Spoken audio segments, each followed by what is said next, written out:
This is the Financial Beat, helping you hit all the right notes in your financial plan.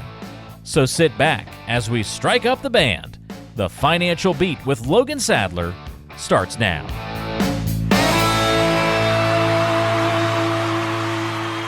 Welcome to another edition of the Financial Beat with Logan Sadler, Vice President and Chief Investment Officer at Regary Financial, serving you in Southern California, wherever you happen to be. And we appreciate your taking a little time to listen today. We're going to talk about getting you to and through retirement with a plan. My name is Ryan Stutz. Logan, how you doing, my friend?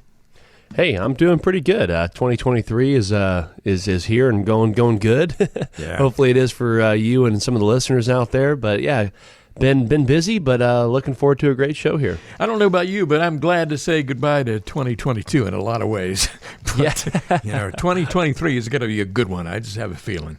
Yeah, I'm with you. Yeah. Logan's number, if you'd like to have a conversation with him about getting to and through retirement or anything having to do with your money, 888-823-PLAN. That is 888-823-PLAN. Call that number and you can get a discovery meeting. And the way that works is it's just a casual conversation to get to know you a little bit. You can get to know him. You can find out if you'd like to work together that way. 888-823-PLAN. But there's no cost and no obligation at all. Now let's start off the show today with something kind of funny. I don't know if you can explain this to me. I wish somebody would. A fun fact of the week. I know that there are lots of cows around where you live, but you know that cows kill more people every year than sharks? No, I did not. And I tell you what, if that is true, you could definitely win some money on a bet on that one, right? Yeah. I don't know how in the world they kill people because they don't seem like very dangerous animals to me, but maybe falling over on them or something.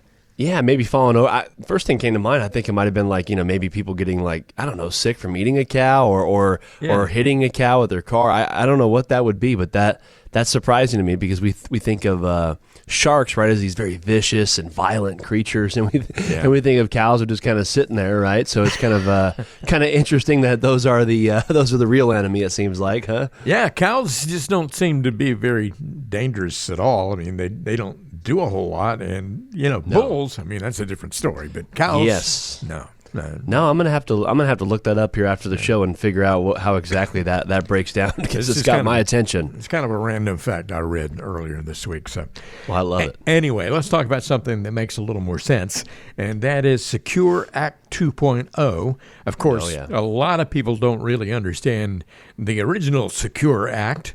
And now how we have Secure Act 2.0. After being discussed in Congress for nearly a year and a half, it's been passed. And let's see what we all need to know about this. One thing I know is the RMD age has been pushed back again.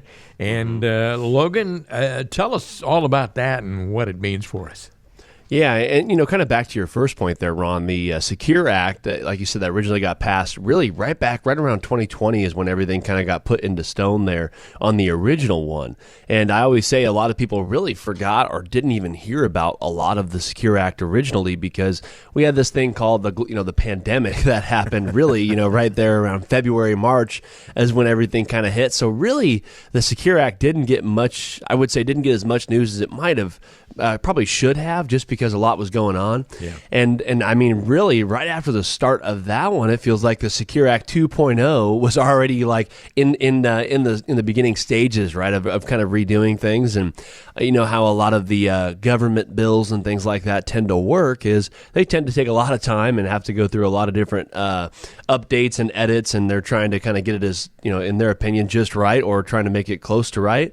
So here we are finally, 2023 now, coming into the Secure Act 2.0. And like you said, Ron, a lot of the some of the revisions and things like that in the 2.0 are either correcting some of it from the original 2020 or even making some tweaks and adding in some new things. Now, like you said, I'm sure we probably won't go over the whole Secure Act 2.0 because it was a couple hundred pages, like 400 or 500 pages. So, but like you said, Ron, referring specifically to the RMD pushback, Originally, back in the day, it was always 70 and a half. So if you had $100,000 in an IRA or a 401k, when you hit 70 and a half, you had to begin withdrawing a required minimum distribution, the RMD. Mm-hmm. And that was the case for many years. And then in early 2020, they passed the Secure Act and they pushed it back to 72. So they gave you 2 more years to defer those distributions that you were required to take. Now, what they've done now is they've made it a little bit more complicated for some on how the date of births and stuff like that are broken down. But essentially, it says now for anyone born between the ages of 1951 to 1958, so basically 72 to 65, the new starting age is 73. So they pushed it back an additional year to delay those required minimum distributions.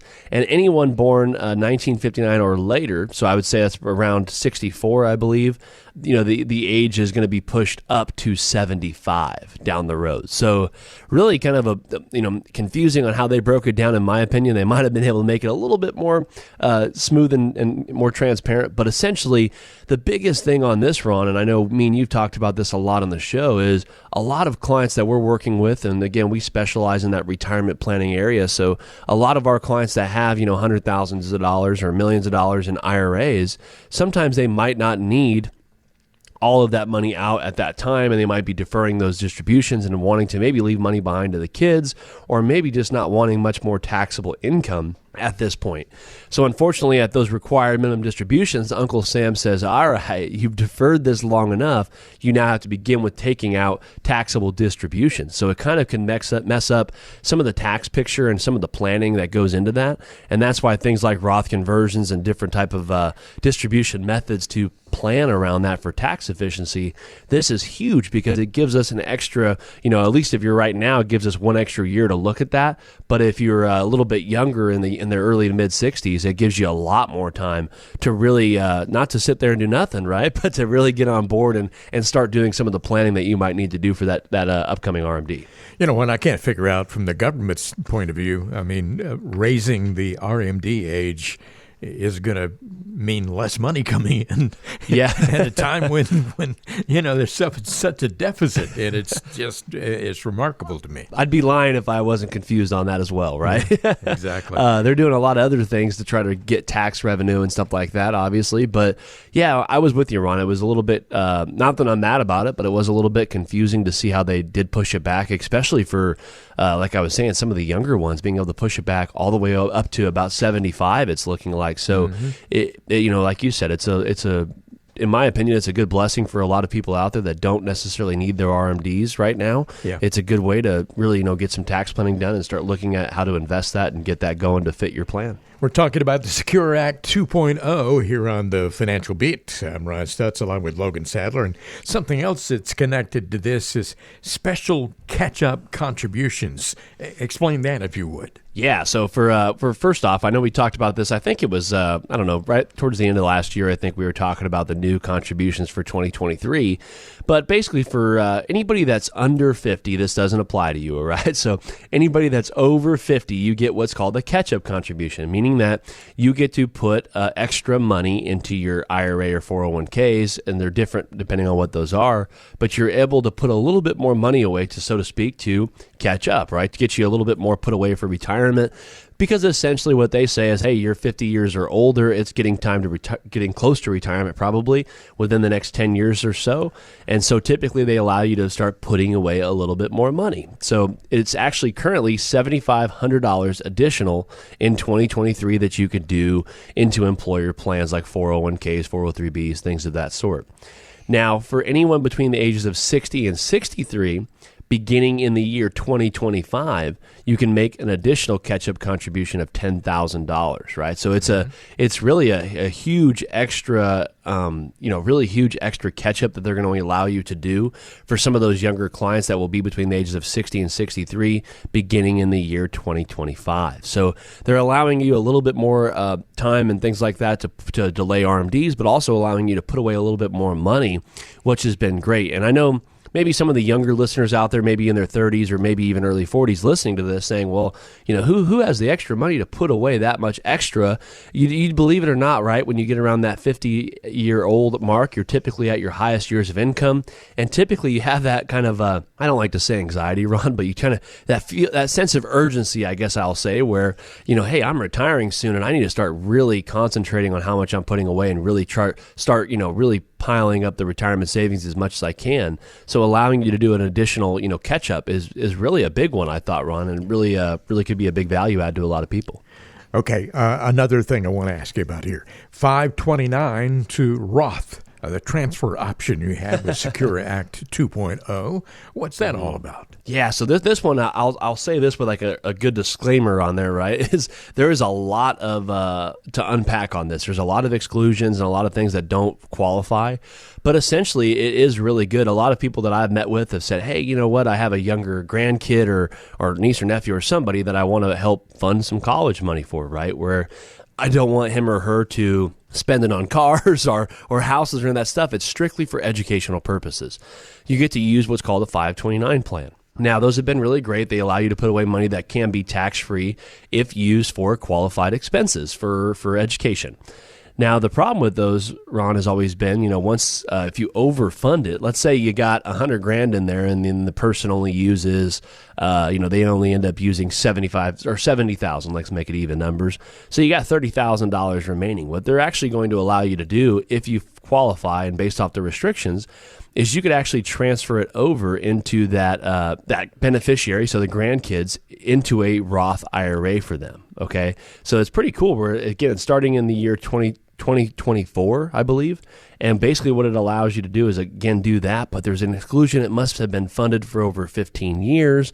And there's a lot of other things to kind of unpack on that one. But just know, if you're one of those people that has a larger 529 plan that's looking like you might not use all of it, I would definitely reach out to us or do some due diligence and look into that, because that's a huge one, Ron, to help keep some of that money in that tax-free bucket. Because a lot of the times I see a lot of where people are having to, okay, well, I already used it for this purpose and there's extra money. What am I supposed to do? So it gives you a little breathing room there. Well, one thing I'm really excited to talk about here is changes to the company 401k match. And this is especially important for young people who have just massive college debts. Take a moment to explain that, if you would. Yeah, it's unfortunately, a lot of people have accumulated rather, steep student loans and right, because they're paying for their education. And the problem is, a lot of people I meet with, a lot of our clients' kids are like, hey, will you talk to my grandson or my granddaughter or even my own child? And I'll look through their stuff. And a lot of the times they have these huge student loans, right? So a lot of the times it's like, well, should I be contributing, $500 a month to my 401k, or should I be doing $500 a month towards my student loans, right?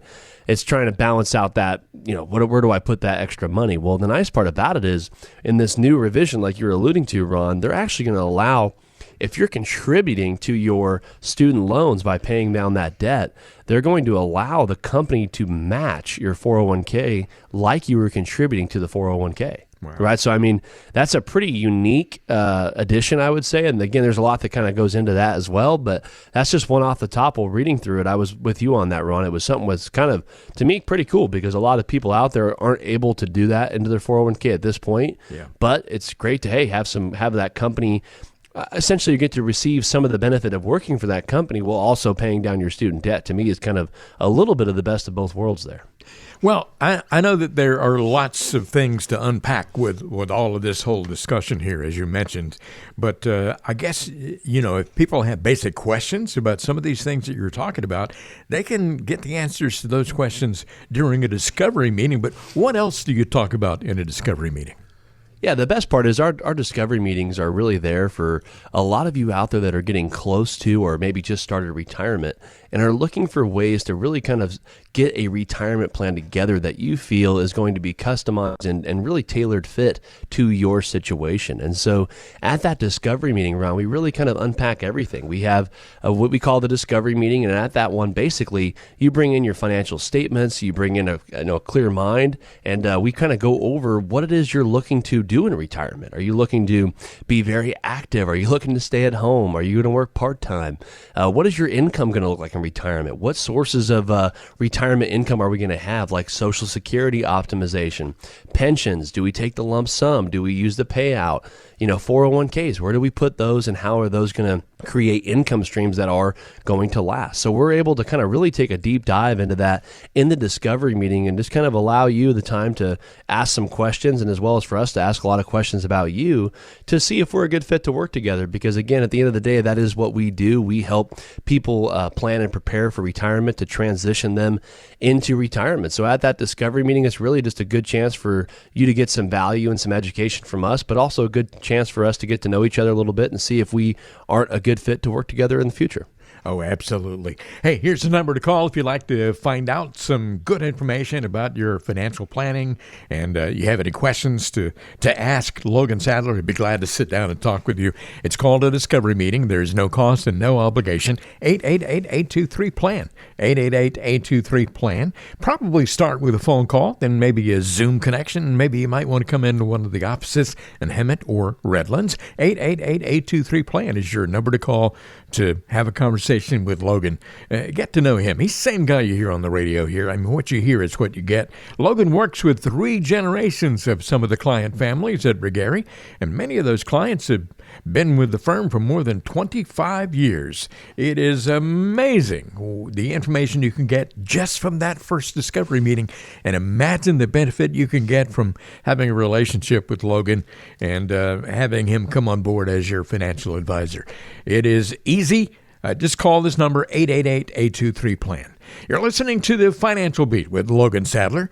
Ron Stutz here. We'll be right back. We all know Congress has approved trillions of dollars in spending the past year. It's all on top of the tens of trillions of dollars of debt our nation already owes. Yet we're living with some of the lowest tax rates in history.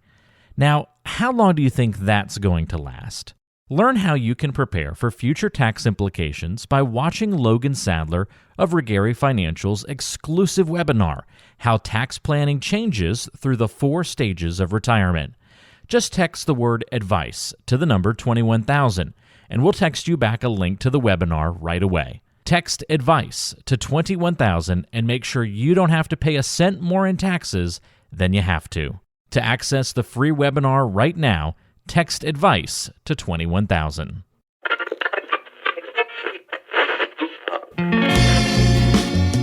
Do you ever find yourself skipping through countless songs trying to find the perfect one?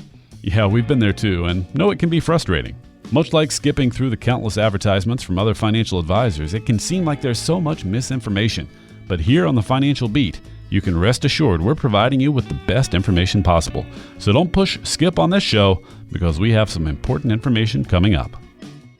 Welcome back to more of the Financial Beat with Logan Sadler, Vice President, Chief Investment Officer at Regari Financial, serving you in Southern California. Hey, by the way, if you'd like to find out more about the show, you can go to financialbeatradio.com.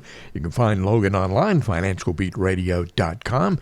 And you can also get a discovery meeting going. All you need to do that is you don't need to put any money into it, or you're not obligated to do anything beyond that, but just call this number, 888-823-PLAN. That is 888-823-7526. Call that number today. Leave a message with your name and phone number. You'll get a call back from Regari, and then you can have a conversation with Logan Sadler, cost-free and obligation-free. 888-823-PLAN. Hey, we talk about black swan events sometimes, just things that happen that are rather disastrous in the market. And 2022 was a rather rough year, wouldn't you say? I would. It's hard to attribute it to any one particular trend. Of course, the pandemic has got to be at the top of the list, but it was more of a confluence of various factors. Let's review some of the absolute worst days, the worst weeks, and the worst years. It's one of the worst in market history. What caused them, and what did we learn? First of all, way back, almost 100 years ago, in 1929, we had something called Black Tuesday, and that was pretty dramatic, wasn't it? Yeah, it was. I mean, it basically, that was October 29, 1929. The Dow fell by 12% and really dramatically ended that long period of that, really great market, which a lot of us would call the Roaring '20s, right? We've all heard about that phrase, and I think a lot of people were hoping this decade would be the Roaring '20s as well, right? But yeah, it's been, that was a long time ago, and really, how that played out is that caused the Great Depression, right? Not that specifically, but that ended up leading into the Great Depression. And, most of the listeners listening probably didn't live through it. So, be very thankful about that, because I think we've all heard stories from, whether it's your grandparent, your great-grandparent, or whatever, right? We've all heard stories of how bad things kind of got. And, I mean, you look at, like I said, the Roaring '20s was something that was to really be, thought of as a really great, and really just a lot of different wealth was created, a lot of different opportunity, and it really was, probably a heck of a time to be alive. But you look at what happened, Ron. It basically, that shrank. The Great Depression shrank the overall economy by 36% when you look at that from 1929 to 1933. When you look at gross domestic product, the GDP numbers. So wow. It was just, not only the markets, but everything was just really a tough decade to go through. And I tell you what, there, a lot of people weren't really prepared for that. There might not have been as many investment tools, and obviously, research and data and computers and all that stuff wasn't even around yet. But just such a hard time to go through, and something that I always tell people, you always got to be as prepared as you can for some of these black swan events, because at any time, nobody saw these coming, right? A lot of people say, oh, well, so-and-so predicted it, but not necessarily, right? A lot of times these kind of come out of the blue, and they could be rather steep. And like you said, this is one of the worst days in history. So, and it created one of the worst periods of time in history. So it's something to, really kind of look back on and make sure that you're, looking forward to what could happen down the road. Well, so far here in the 21st century, the Roaring '20s have been roaring, but in a different way, more like the roar of a bear that you might encounter. Yes. Yeah, it's been an interesting, we're very early on, right? We're only 3 years in the Roaring '20s of this time, but it's been not as roaring as I would think that people were hoping for. Yeah, more like a bear market with lots of there you go.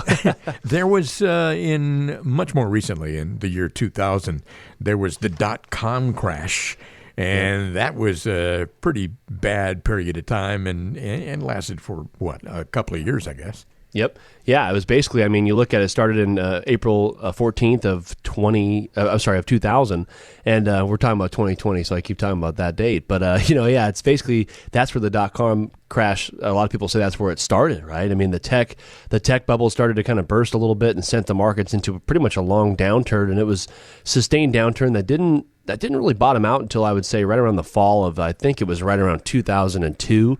But, another one where, sectors in the technology era were doing unbelievable until all of a sudden they weren't, right? So it's something where a lot of times the markets go through these huge, growth spurts, and then they go through these really big contractions. So, yeah, it's another one, Ron, like you said, that when you look back on history, it's one of the more recent ones that people remember. We're talking about black swan events in this country, and we're going to get to more in just a moment. But let me remind you, you can get in touch with Logan Sadler for a discovery meeting by calling 888-823-PLAN. Call that number right now. Leave a message with your name and phone number. You'll get a call back, and then you'll be on your way. 888-823-PLAN. Another financial crisis came along in 2008, and it took a little while for the market to recover after that one as well. Yeah, it did, Ron. You look at September 29th of 2008 was the biggest single-day decline ever in the market, right, following the collapse of the Lehman Brothers and some of the other bigger industry, big bears out there. The housing crisis. You figure, people forget that was kind of like a perfect storm in a bad way, right? Where a lot of different things just went bad at the same time. The housing crisis started. The Congress, basically rejected the early proposal for the bank bailouts. The forecast on the Fed was bad. There was just so many things that really caused the market to really decline and really kind of continue to go down for about another 6 months before it ever started to recover. It's very fresh in a lot of people's minds, and when I'm putting together a plan for a lot of our clients that are getting ready to retire, Ron, or maybe they're even 50 years or older, a lot of it is, hey, you know what? Here's how we might be structured. Here's our risk tolerance. And a lot of them will say, well, what would happen if a 2008 type scenario happened again? And so we're able to run a lot of those reports for them to show them, hey, here's our plan, and here's what would happen if something like that happened, and here's how you'd be okay, or here's how you'd be affected, right? So I think it's still something that we have to talk about very frequently to this day because it's one that a lot of people remember. Well, the 2008 financial crisis, the market declined for about 6 months, and then it started to recover. And boy, we went through many years of great times for a while. Then in early 2020, the pandemic came along, and that really, what? No, I'm joking. Yeah, the market didn't take very long to recover, but man, the pandemic has really changed a lot of people's lives. It really has, and obviously, being very serious about it, right? There was a lot of people lost people, and there was a lot of things that went on during it, and none of us, I would say, saw that coming either, right? And so it's one of those things again where it was just all of a sudden there was this thing going on way on the other side of the world that would never get over here, right? And all of a sudden, next thing you know, things were kind of in chaos and shambles for a little bit. And like you said, I think it's still kind of impacted the overall markets and the way we do business and the way inflation and things like that have really shot up. It's basically kind of a direct tie to what all happened during those 5 or 6 months where the country was going through that. Yeah, it got a lot of people spooked, right? Because a lot of the times people go, man, is this the next 2008? Is this the next 1929 stock crash? Is this the tech bubble, right? A lot of that flows through your mind. So I think it's super important, Ron. I know when I'm talking with a lot of these clients, a lot of them are asking, when is going to be the next one, right? So I think that's one of the things that we do really well with our clients, Ron, and a lot of the people that are coming on board and coming into the discovery meeting. That's one of the things that we'll cover is what is your risk tolerance? What type of assets do we have?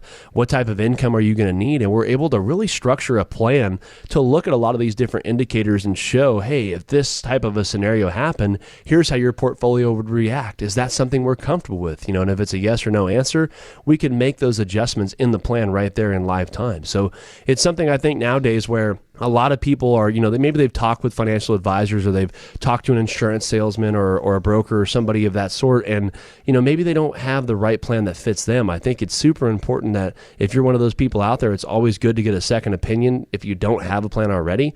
And that's what we could do. Or even if you do have a plan, it's always a good time to get a second opinion to look at, what type of scenario you're looking at and see if we can't improve that to fit your risk tolerance and to really make sure that you are, have a solid plan built to where if something like that does happen, right? It's not if, it's just when, right? Something always happens. So it's important to make sure that if we are going into another bumpy decade or so, to make sure that you're well prepared and have a portfolio and a retirement plan that fits your risk tolerance and really is able to sustain what your family would need it to do in retirement. 888-823-PLAN. That is 888-823-PLAN. Get a fresh set of eyes on your financial scenario. 888-823-PLAN. Your number to call for Gary Financial. And you can set up a time to have a discovery meeting with Logan Sadler, kind of a getting to know you conversation. All you got to do today is call and leave a message with your name and phone number. You'll get a call back from the office, and then you will be on your way. Talk at a convenient time for you, and Logan will be glad to sit down and have that conversation with you. Won't cost you a penny and won't obligate you to do anything. Now, you can probably start with a phone call. Maybe you might want to have a Zoom connection, or maybe you might want to visit one of the offices in Redlands or Hemet. But at any rate, it's free and obligation free. 888-823-PLAN. You're listening to the Financial Beat. Ron Stutz here along with Logan Sadler. We'll be right back in just a moment. Stay with us.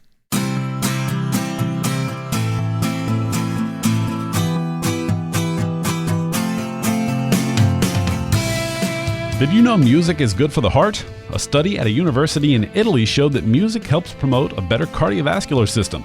But we also know that a sound financial plan is good for peace of mind. Keep listening to the Financial Beat so we can help you find a plan that both your head and your heart can agree on. We're back now with more of the Financial Beat. Logan Sadler is on the radio. Go tell everybody you know. Hey, if you'd like to get in touch with Logan Sadler and the folks at Regary Financial, all you got to do is call this number, 888-823-PLAN. That is 888-823-PLAN. Call that number, leave a message with your name and your phone number. You'll get a call back, and then you can set a time to have a conversation with Logan, the same guy you hear on the show here. It's not going to cost you anything, and it's also obligation-free. 888-823-PLAN.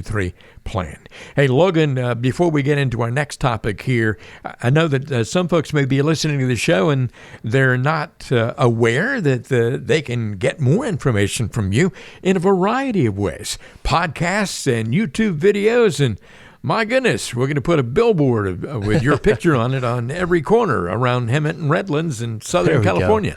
Yeah, thanks, Ron. Yeah, it's been a fun journey, and doing a lot of these videos and the podcast and radio show has been great. Love just giving you guys information, and basically that's what the YouTube channel and the podcast are there for. You can head over to wherever it is you download podcasts. Could be Apple Music, Spotify, Amazon, and you can head over there and download or type in the Financial Beat and download any episode you want to listen to. There's a bunch of them on there, over 80 episodes now, I believe, up there for you to check out at your convenience. One of them's bound to kind of give you some information or maybe some insight on your situation, and as well as the YouTube channel. A lot of that I love to do because the YouTube channel allows us to maybe slow things down and go into one specific topic, like, Roth conversions, or what's more important, in retirement planning. What are target date funds? A lot of those questions that maybe some of you guys have out there that are getting closer to retirement or maybe just started have questions on. So you can go over to the YouTube channel and type in The Financial Beat, and you will see our YouTube channel there. Click subscribe. And again, we do upload there quite frequently. So go over there and check it out. When it comes to financial planning, it's okay to admit that you don't know the answer to something. The real danger is thinking that you know the answer to something when you actually have it all wrong. So I thought today we could discuss some of the things that people think they know, but in reality they don't.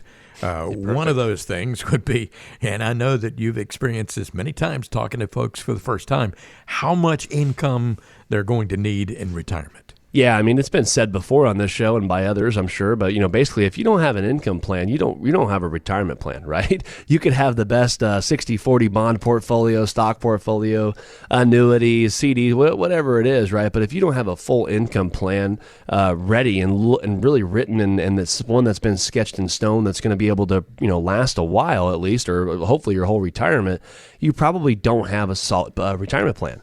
Now, I always start off with, how much income might you need in retirement? A lot of people don't necessarily know the answer to that question. And we like to take that a little bit deeper of a dive and look at, what are you going to need? Because, Ron, I've had clients where they may make $200,000 or $300,000 per year, and they say, well, when it comes to retirement, I can get by off $100,000 a year, right? And it's easy to say that, right? But that's a heck of a change in lifestyle, right? So let's look at things and make sure that we're building an income plan that's going to be sustainable and allow you to do what you need and want to do in retirement, because retirement's not one where you want to retire and just stay at home, right? A lot of times you want to travel, do vacation, help out grandkids, or see people, do things, right? So you want to make sure you understand how important the income plan is, not just talk about it, but make sure you actually have an income plan that really maximizes Social Security, pensions, annuities, stock portfolios, market portfolios, whatever it is, and make sure it's well constructed to fit you. A lot of people get into trouble because they think they know how much investment risk they should be taking, but they don't know how much investment risk they're actually taking. I mean, sometimes they're shocked when they find that out. Yeah, shocked is a great word for it, because, it is. I mean, I like we talk about all the time, we run a lot of, after our discovery meeting, we ask for all the client statements and all their documents, and we start beginning our review process of the plan. And we've already covered, hey, Tom and Sue, how much type of risk are you looking for? Let's talk through some variables. Let's talk through some different market events and what things have done and what your comfortability was. And then we run a lot of our reports and say, well, here's where you kind of wanted to be. Let's say you were comfortable with if the markets went down maybe 15% in your account, right? Yeah. And they go, yeah, that's comfortable. I think we wouldn't be happy, but we would be okay. Well, then I run the report, Ron, and it shows, hey, they can go down potentially 30 or 40+%, right? So it's more than double what their current risk tolerance is. So it's something where having your retirement plan that fits your risk tolerance is a good way to help protect your assets during big market events like we talked about before, some of those black swan events, but also making sure that you're able to live that sustainable retirement that you're going to want to live. Because again, a lot of us might not have 10 or 15 years to let the market come back, or 5 years let the market come back. It just depends on your current situation. But understanding risk is as important as anything in a retirement plan, or even before retirement. For the people out there who try to time the market, the problem is, as we've discussed before, you got to be right twice. The right time to jump in, the right time to jump out.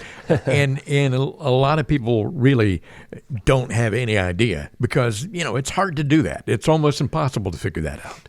Yeah, like you were kind of saying, Ron, I mean, you got to be right twice. I mean, I know some people that aren't right in investment their whole working career, right? I don't even mean just individuals, but even experts. So to be right twice on when to get in the market, when to get out the market, is it a good time to buy, a good time to sell? In our opinion, and the facts actually show this, that's a very, very hard way to invest and very inefficient over a period of time.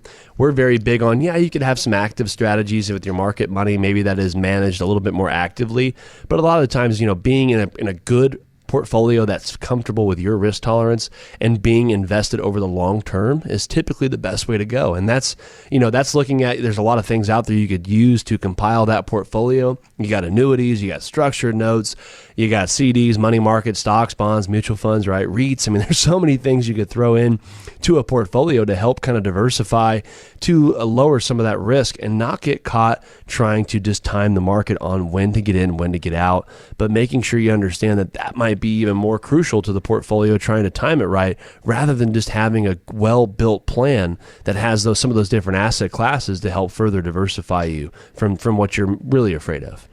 It's a great day in Southern California, and it's a great day because you decided to listen to the Financial Beat with Logan Sadler. By the way, if you'd like to have a conversation with Logan, it's called a discovery meeting. You can get one for free and with no obligation attached. 888-823-PLAN is your number to call.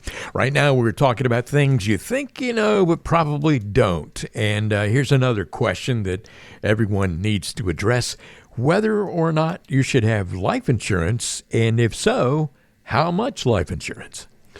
Yeah, that's a great one. I mean, I think a lot of the misconceptions for life insurance are always like, hey, if you're 20 or 30 years old, you need life insurance for if you pass away. It could help your family get through a tough time and all that. And that's very true, right? There's a lot of weight to that. But there's also life insurance sometimes is needed throughout the retirement plan, throughout your working career. And, sometimes it's needed all the way through. And it just depends on the situation, of course, and how your assets are structured, your debt, your overall plan. But life insurance, to me, Ron, is one of those things that is as important as everything, right? Because it's something where if things go, I don't know anything more catastrophic, Ron, than passing away, right? So I always say when things go really, really bad, that's where life insurance is there to help supplement and to help maximize the situation to get us through that tough time. Now, that could be if you're younger, right? If you're 30, 40 years old, you got young kids at home and you pass away, it's some money to help the wife pay off the house, replace some income, stuff like that is as important as it can get. And you might need more or less than the average person, right? Just depends on your income levels. And we help a lot of our clients assess this throughout our process, where we'll go over how much you need based off income and assets, liabilities, all of that. But also you might need life insurance even later in life, right? Maybe you have a pension that's maybe a single pension. Maybe when you're Social Security, if you pass away, you lose, right, the lower one if you're married and you get the higher one. You still might need to replace some of that income.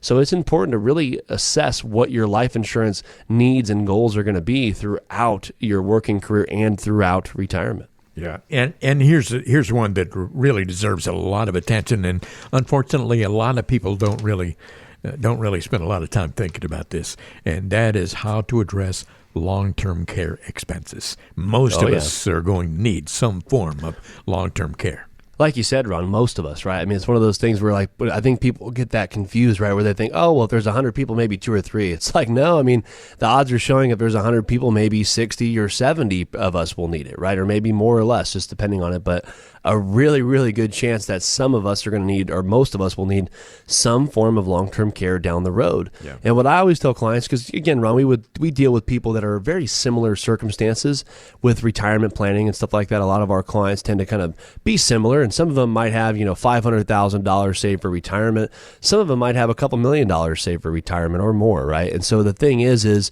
how are we going to pay for it? At the end of the day, we still have a chance that long-term care is going to come up, and everybody might have a little bit different situation on how they want to cover it. Sometimes we want to self-insure, right? Sometimes people say, Logan, I have the assets. I think I could utilize assets to pay for it. Well, perfect. Let's structure it to see what assets we have and how that would affect the plan and what we're going to use to cover it. If we're going to buy a policy, right? Maybe we do have the money or we don't have the money to pay for it, but we might have the money to utilize a long-term care type policy, maybe even a hybrid one with a lump sum where you put money in to take care of that, or maybe you pay monthly, just depending on the situation. You got to make sure you at least are having the conversation and having that built into your plan of how you're going to cover that unexpected expense coming down the road. Also, how much you're going to pay in taxes in retirement. A lot of people don't devote a lot of time to figuring that out either, and that's another way you come in and help folks in planning for retirement. Yeah, Ron, I think some of the two biggest things that we really focus a lot on that some other advisors don't, and I always say it might be one of our biggest things that might separate us from a lot of people out there. And I was having a conversation the other day with a lady where she was interviewing our firm, and it was very interesting where I was able to go through like, hey, are you doing Roth conversions? Have you looked into qualified charitable distributions for tax benefits? Have you looked into how to maybe convert over to Roth like we were talking about, but also utilizing some of the individual brokerage accounts and joint brokerage accounts for tax loss harvesting, and having a lot of conversations about not just buying a stock or an annuity or any of that stuff. All the investments are important, but understanding things from a tax lens and how taxes are going to play a huge part into your retirement, and making sure you're working with a financial advisor and a qualified tax person to help mitigate that throughout retirement, because I feel it's one of the biggest things that most people don't have covered in their retirement plan. I think it's one of the big ones, Ron, that we do help a lot of people plan and prepare for when it comes to retirement planning and how taxes will make an impact. Just one more thing I wanted to mention here, things you think you know but probably don't. How much you can realistically withdraw from your savings. Some folks have no idea. Yeah, Ron, like you said, most time it's very far off. I always tell people you could read a lot of the books and reports out there about the 4% rule. A lot of people think it's less than that. A lot of these big, like Morningstar, a couple other big reports have written on it, how they think it might be closer to the 2 or 3% rule, right? Depending on what portfolio you have.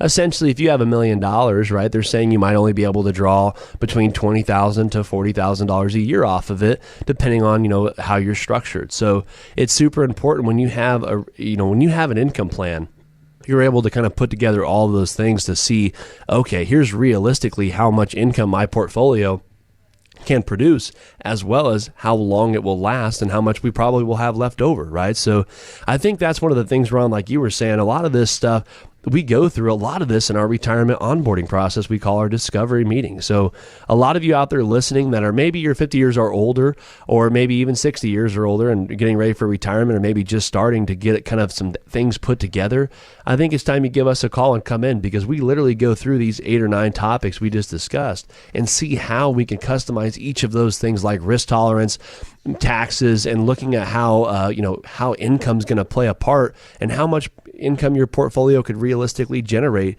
and see if that's something that's sustainable for your retirement. So I definitely think it's time to give us a call if you're one of those people where a lot of these were ringing a bell for you. Your Financial Beat number is 888-823-PLAN.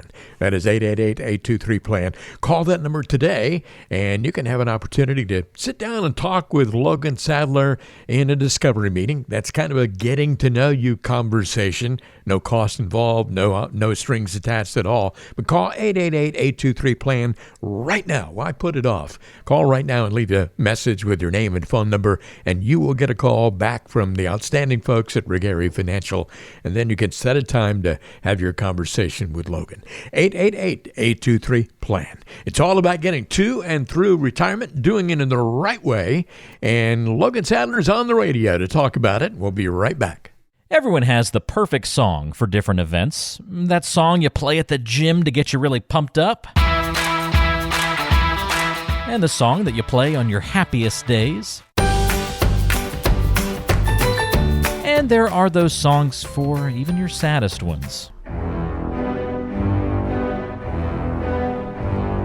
But what song do you hear when you push play on your portfolio?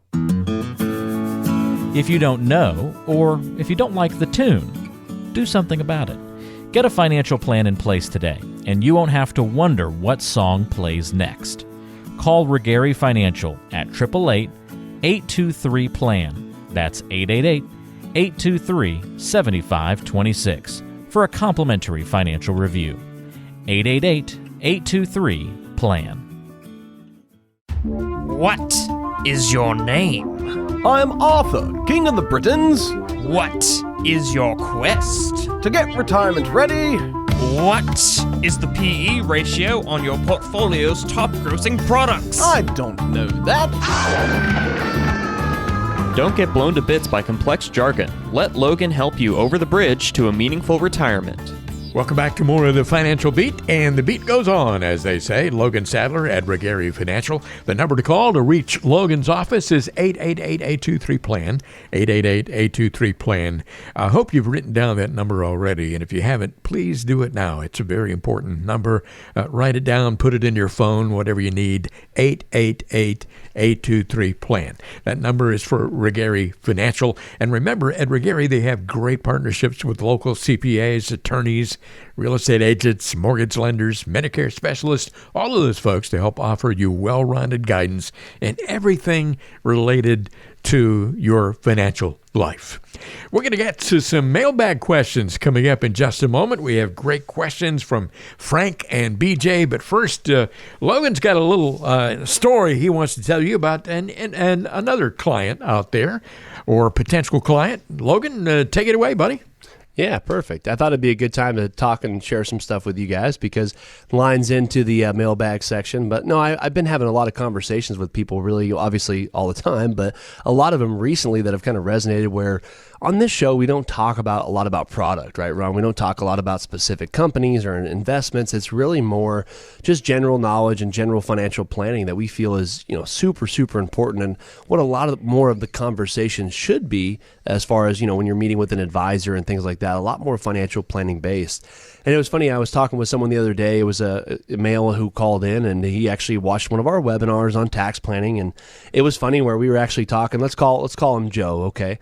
I was talking with Joe, and basically it was funny because he had said, I kind of do things myself. I've done things myself for a long time, and he had, accumulated right around 1.2 million. So I mean, obviously he'd done some things well and put himself in a good situation. Yeah. And it was funny because he kind of just made the appointment just to kind of talk and get some general knowledge and a feel for kind of who we were. And it was funny because as we kind of dove in, he had said, I've met with some people throughout the past and they told me to take, all my money and put it into an annuity, or they said, they could manage all of it and do a stock bond portfolio mix. And he had said nothing really stuck out to him and it seemed more of like just kind of a sales pitch, right? And so It was funny. I had told him, obviously we kind of hear that a lot. And so he asked kind of what makes us different and what our firm kind of does. And so I told him, we specialize in retirement planning and we're independent fiduciaries that are, able to use a lot of different products and services just depending on what the clients need. And it was funny. He was like, well, I have a lot of it in U.S., market indexes or stocks and things like that. And he said, every advisor I meet with tells me I need to take less risk, but they just want to throw me in different types of foreign investments or overseas investments that might not have had a really good rate of return or this or that. Or when he looks them up on his own, they come up more risky, So It was funny because I was able just to have that conversation with him about, looking at things like structured notes. That might be a good alternative that a lot of people don't factor in. Looking at things like the fixed index annuity that, again, not all of your money shouldn't be in annuities, but it might be a good spot for some of it, right? Where you can get some of the upside of the market, but not all of the downside. And so kind of just having these conversations with him, Ron, it was just interesting to kind of hear how he had never really been talked to just quite like that, right? About how some of these different solutions can fit in there, as well as how real estate like REITs and things like that can be a good alternative to his portfolio. So it was just kind of an interesting conversation when wrapping it all together with financial planning. So I just wanted to kind of share that, quick story. And it's funny because he's actually going to end up coming on board with our firm. And again, he's been a do-it-yourselfer for years, but it was one of those conversations we were just kind of able to have about how financial planning and running a lot of these different reports and analysis to help build that customized, plan for that client. And I think there's a lot of that out there. There's a lot of really good advisors out there that do a good job of that. And there's also some that don't. So if you're one of those people out there and you're kind of looking at how things can really kind of be maximized for your situation, it's always a good time to reach out to somebody. Hopefully it's us and get that second opinion on that. Yeah, a lot of advisors out there just pushing products, and Logan is never going to do that on this show. It's not what that's all about. It's not about salesmanship. Hey, you ready for some mailbag questions here? I'm ready. I'm excited. Got one from Frank in Calamasa, and Frank says, I get a substantial military disability payment every month, which will continue for the rest of my life. Along with Social Security for me and my wife, we won't need very much, if any, additional income in retirement. Now, with that in mind, would we be better off to invest in rental property or some other non-retirement investment instead of continuing to add to her 401k, which already has a pretty big balance? Yeah, that's a really great question, Frank. Thanks for writing in. Thanks for listening to the show, by the way, too. Yeah, I think that's awesome. Obviously, first, I want to say thank you for your service there, right? We always appreciate that. Big fan of veterans on this program here. Yes, sir. But yeah, that's awesome. So the disability and Social Security, stuff like that, I would really look at a couple different things, and we'd have to kind of dive deeper into this in person. But you're on the right mindset there, right? Where I think those are 3 or 4 of the best places to probably put money. I always say real estate is one of the best investments out there for most people, but not for everybody, right? It just depends on what type of, again, it could be a headache, could be a lot of extra, it could be very hands-on, just depending on what you're looking at and what you're looking to do with it, but can be a great investment for some money. Also, adding to non-retirement accounts like traditional brokerage accounts or life insurance products or whatever type of thing you're looking to do based off your risk tolerance could also be a great way to do it, right? You can start with lower amounts and really kind of get some money put away pretty quick, as well as depending on what investments you go into can earn some decent returns depending on what they're in, as well as the 401k, right? It can be a great spot to put money. So I think you're on the right spot. I would just kind of want to dive deeper into what your specific goals are for the money, liquidity needs, risk tolerance, as well as, like I mentioned, hands-on. Are you wanting it to be more passive investment, more, are you wanting to be more involved with it, like a real estate type transaction? So it's something where you're right on the right track, and I think you're having the right idea of kind of getting rid of that money, getting it out of your hands and putting it somewhere. But I would like to dive deeper with you guys and kind of seeing where would be the best spot based off, really more of a deeper dive into what your goals are for that. But you're right on track there with one of those might be a great fit for you, or a mix of the two. Thanks again, Frank, for your military service, and congratulations on having a good problem. A lot of people send questions in here related to bad problems, but that one sounds like a good problem to have. The next question here is from BJ in Riverside. BJ says, Logan, I'll be receiving an inheritance soon that includes some money from an IRA and cash from a checking account. And then in just a few months, I'll get more cash after the sale of a house. Help me understand the tax implications of all that. Yeah, that's a great one there. It's funny. They're all taxed a little bit differently, right? So, I think one of the biggest things, what I always tell people, and we have a lot of people actually, Ron, call in from the radio that say, hey, you know what? I just got an inheritance, and it's a very similar question to BJ. So we help radio listeners with this all the time, as well as our other clients and things like that, of course, because one of the biggest things while receiving inheritances is that you have to look at tax impact, right? As well as, sometimes we have clients that inherit lots of money, and there's things that obviously change, right? You got to make sure you're being due diligent with it, make sure you're getting a plan together with it, not just putting it in the wrong areas. So there's a lot that goes into that right there. I would say definitely BJ on that. But first thing is looking at the tax impact of that, right? The money you're getting from an IRA, the IRA is going to be taxable if it's a traditional IRA. So you want to look at how to best get that money out into your name. A lot of the times they have that stretch provision where they'll give you essentially 10 years now instead of a lifetime, to look at that and really game plan for that. So the IRA, if it's traditional, you're going to really want to look at the taxes on that because it's probably 100% taxable, and we'll have to look at how to get that out based off what your income is, because you don't want to cash, if it's $100,000, you don't want to take $100,000 out in 1 year and pay taxes on it all at once. You might want to take maybe $5,000 or $10,000 per year, right, over the next few years to spread that out based off income and tax brackets. But that's kind of how that will break down. The checking account, that'll be tax-free because there's probably going to be no interest on that, right? How those work is you only pay taxes on the interest earned. So whatever the interest is on that, there would be taxed. And then down the road, when you get some extra money from the house sale, you would want to work with your CPA, or if you don't have a CPA or a tax person, we actually work with quite a few of them. And basically that will work because you get stepped up value on it from the date of passing. And so basically you would only pay taxes on the interest earned above that. Of course, depending on how it's titled and all that, that's why we would loop in a professional on that to help get you solid. But you're thinking about the right things. You're reaching out for advice here, obviously, so that's great. But go one step further, give us a call, and I'd love to kind of sit down with you, find out exactly how much it is and how much is in each of these accounts, and then kind of structuring it to make sure that things are best set up for you to, number one, maximize this opportunity of the inheritance, but also, making sure we're doing the right things with it and looking at things from a tax perspective. Great questions today from BJ and Frank and Logan. Thanks for sharing that story from the guy you called Joe. And because a lot of people can relate to that, certainly.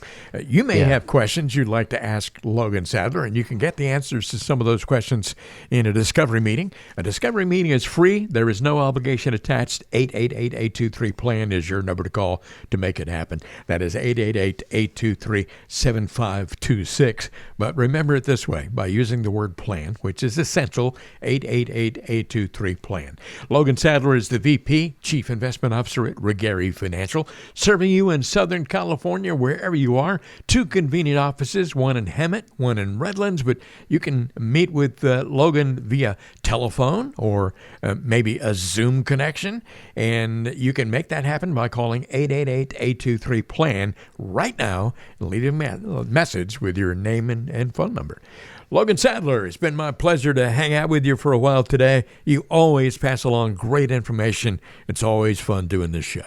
Yeah, thanks, Ron. I tell you what, it's my favorite hour every week here, getting to spend some time with you and the listeners out there. And again, I appreciate all the feedback we've gotten over the last few years on this show, and appreciate all the people we've been able to help. And again, thank you for tuning in, and we'll be back here next week, right, Ron, with another great show, and I'm already looking forward to it. Absolutely. The Financial Beat, the beat will go on next time right here on the radio. Logan Sadler, one more time, number 888-823-PLAN. Call it now.